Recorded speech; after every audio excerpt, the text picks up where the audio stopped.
మన్యం జిల్లా కొమరాడ మండల కేంద్రంలో ఈరోజు పత్రికా విలేకరుల సమావేశం ఏర్పాటు చేయడం జరిగింది.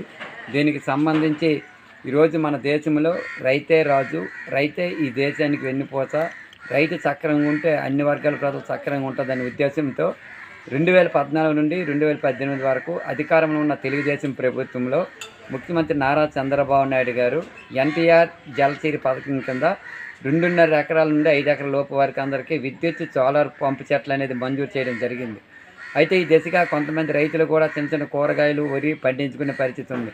ఇలాంటి సందర్భంలో 2019లో అధికారంలోకి వచ్చిన వైఎస్ఆర్ ముఖ్యమంత్రి జగన్మోహన్ రెడ్డి గారు ప్రభుత్వంలో 5 సంవత్సరాల కాలం ఆయన చెప్పింది రైతులకి ఎంత మోసం చేశారంటే, నియోజకవర్గానికి ఒక లారీ ఇస్తాం, 2.5 ఎకరాల నుండి 5 ఎకరాల లోపు అందరూ కూడా విద్యుత్ సోలార్ పంపు చెట్లు ఇస్తాము అని చెప్పి మోసం చేశారు. ఈ దిశగా చూసుకుంటే మా కొమరాడ మండలంలో 272 మంది రైతులు వైఎస్ఆర్ జలకాల పథకం కింద దరఖాస్తులు చేసుకుంటే 32 మందికి కూడా కాంట్రాక్ట్ ఏదైతే బోర్ కాంట్రాక్ట్ కూడా ఇవ్వడం జరిగింది ఫస్ట్ విడతగా. కానీ ఎక్కడ ఒక బోరు కూడా తీని పరిస్థితి ఉంది.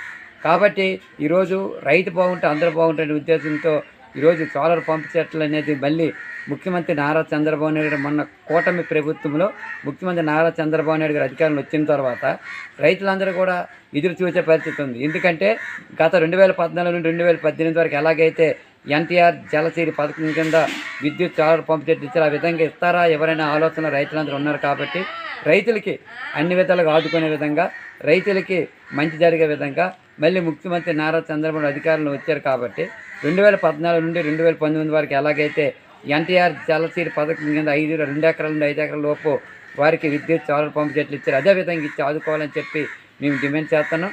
ఎందుకంటే గత వైఎస్ఆర్ ప్రభుత్వం లాగా మోసం చేయకుండా చంద్రబాబు నాయుడు ప్రభుత్వం అంటే రైతుల పక్కన, పేదల పక్కన ఉండే ప్రభుత్వం అని చెప్పి ఇప్పటికే పేరుంది. కాబట్టి ఆ దిశగా వెంటనే ముఖ్యమంత్రి నారా చంద్రబాబు నాయుడు చొరవ తీసుకొని ఎన్టీఆర్ జలసిరి పథకం కింద 2.5 ఎకరాల నుండి 5 ఎకరాల లోపు అందరికి కూడా విద్యుత్ సోలార్ పంపు చెట్లు ఇచ్చి అన్ని విధాలుగా ఆదుకోవాలని చెప్పి మేము సిపిఎం పార్టీ ఆధ్వర్యంలో డిమాండ్ చేస్తాం.